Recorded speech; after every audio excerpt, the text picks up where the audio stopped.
Hi, I'm Timothy Riley, and this is my video review of Fiskar's Stay Sharp Reel Mower.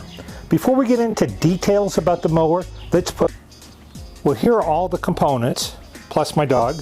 Now I'm going to put it together and time it and see how long it takes me. Now here's the mower fully assembled. It took me about 15 minutes. I'm not the world's handiest guy, so I imagine it could take other people as little as 10.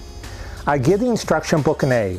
It was finely detailed, extremely well illustrated, and written professionally, which is something I don't see often enough these days.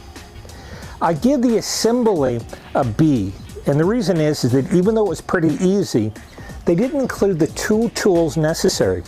And since those little stamp tools would have worked just fine, I think they should have included those. Now let's take a look at the mower itself in detail. I have the mower set on its side now, and adjusting the cutting height is very simple. It cuts from 3.5 inches at the highest, which is 7, to 1.5 inches at the lowest, which is setting number 1. All you do is you pull up in the pin and move the wheel. I'm going to set it right in the middle there at 4. You hear it click into one of these holes, and each wheel needs to be changed independently.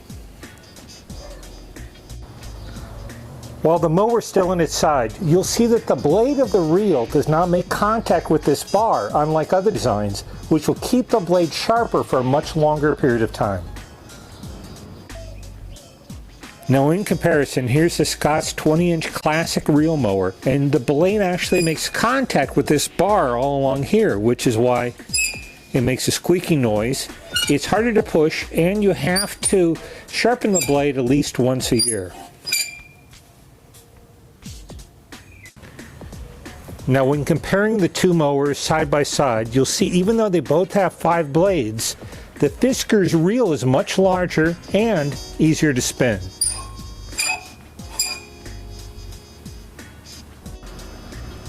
Now for those of you who aren't real familiar with the effects of a rotary mower versus the effects of a reel mower, rotary mowers are a lot like this cleaver. It hits the grass from the side and knocks off their tops. Now that's fine for coarse grass, but for very fine grass like this Bermuda, it can knock it down and kind of leave a jagged edge. Whereas a reel mower is much more like a pair of scissors, where it just snips off the top of the grass, leaving a clean, even edge.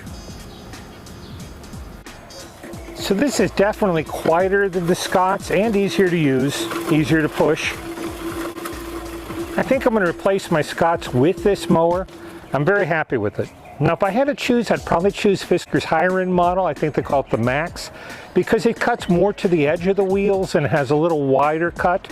But I'm very happy with this. I'm going to be using it for quite a while. I think it'll require less maintenance, and it seems like a very well built unit. I give this mower 5 stars, and I hope that this review has been helpful to you. Thank you.